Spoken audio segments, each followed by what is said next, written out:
Hey, I'd like to welcome you to another episode of the Mission Matters Innovation Podcast, your source for all things innovation. My name is Adam Torres. You can follow me on Instagram at AskAdamTorres to keep up with my book releases, book tour schedule, signings, all that other good stuff. Always love to connect with you there. And as always, if you'd like to apply to become a co-author of one of my upcoming books, just head on over to the website, missionmatters.com, and click on Become an Author to apply. All right, so today I have Edward Brooks on the line, and he is founder over at thebeacons.org. Edward, welcome to the show. Hey, thanks, Adam. Thanks for having me.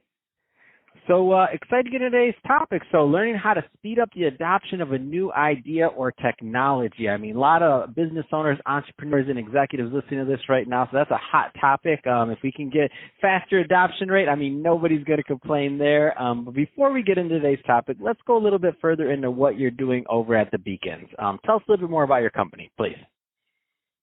Yeah, so the kind of background is frustration, a frustrated entrepreneur, frustrated technologist, spending so much time with, working in big companies or working to sell to big companies with amazing technology, and it's just taking so long for them to be aware of not just where the world's going, but where it's at today.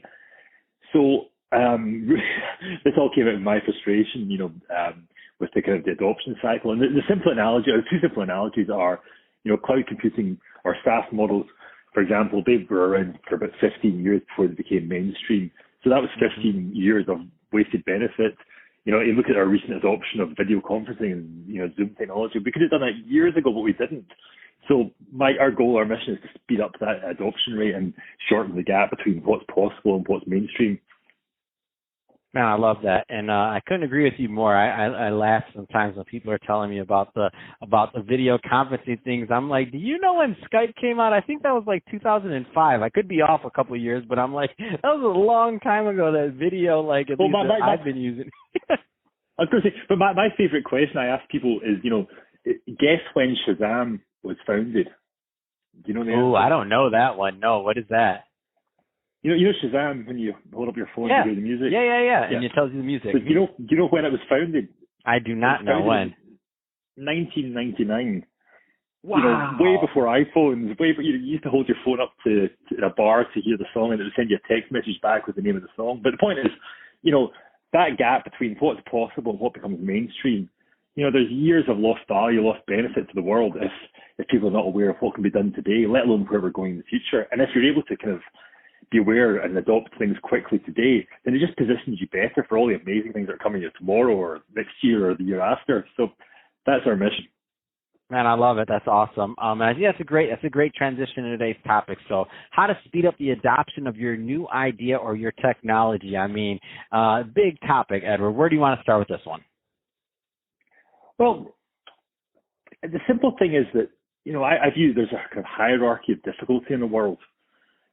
So the simplest thing in the world is to have an idea. It's free. Ideas are free. They're cheap. They're easy to come by. Once you do anything with that idea, that's kind of like you've gone into a position where most people don't even do anything with a business idea. The next easiest thing is actually build your product or build your service, because building stuff's kind of simple. And once you've actually got in front of your ideal clients, then closing the deal was relatively simple. They either like it or they don't like it. But it's the bit in between is making your client aware that you can, or your potential client aware that this is possible, it's achievable, it's doable, it's real, it's worked for, other clients. And it's just that last bit is getting in front of the right audience to make them understand what is possible to solve their business problems today or next week or next month, rather than at some stage in the future. So that's the second last step in the whole process from idea through to sale. And in some ways it's lead generation, but it's also about, making people aware of in an easy format as to what is possible today to solve their business problems today. Where do you find, and I know this is going to vary, by the way, from person to person, company to company, whether they're funded, whether they're not funded, I mean, infinite variables here. But I do know, working with people and on this niche and this model as long as you have been, that certain themes tend to arise. Where do you find a lot of founders or co-founders and or businesses go wrong in getting adoption of their idea or getting their technology out there? Well, it's a very simple question. The answer is that, they are technologists, they're dreamers, they're ideas people, they're fantastic at these things. They aren't, the whole business of, sales, getting in front of the ideal customer, that's the bit they're not experienced at. So the litmus test I always have for people is I ask them, who is your target audience? And quite often they'll say, oh, it's the CFO, the CEO, or the head of HR, head of marketing. And I'll say, okay, that's maybe the guy that writes the check and says yes, but even if he is the decision maker, he's always going to bounce it off, his CIO or his CFO or his CEO before he actually signs up. But in reality, there's a whole audience you have to get to before you can get to that stage. There's the people who are on the ground facing the business problem that are looking for solutions. They then speak to the manager. The manager says, let's look for an idea to solve this. They come up with some ideas, make some recommendations. Then it goes to their boss, and then somewhere along the line. So even within the one organization, you get so many people you need to be getting your message across to, that this is what you can do. You can solve their problems. And that's a logistical nightmare for many companies and a kind of an effort thing. And I don't know if you know about my discovery of marketing in the last few years is huge, but the law of 9, insofar as your people will not touch you or buy from you until they've seen your product or your brand 9 times. So not only do you have to influence all these people, but you have to do it 9 times, be in front of them 9 times before they're actually going to take action. And logistically, that's painful for any organization, especially startups who are focused on product growth and sales. But add to that the complexities of people digest content in different formats and they access it in different media. So you've got a very, very exponentially painful process to go through just to get to your right customer. So the point is, when someone says, "Oh yeah, my target audience is the CEO or the CFO," that they just don't understand their market. The market is, the suppliers, the partners, the influencers, ex-colleagues, people that used to work with you, plus everyone in your organization, and that is, how you get to a highly effective sales process.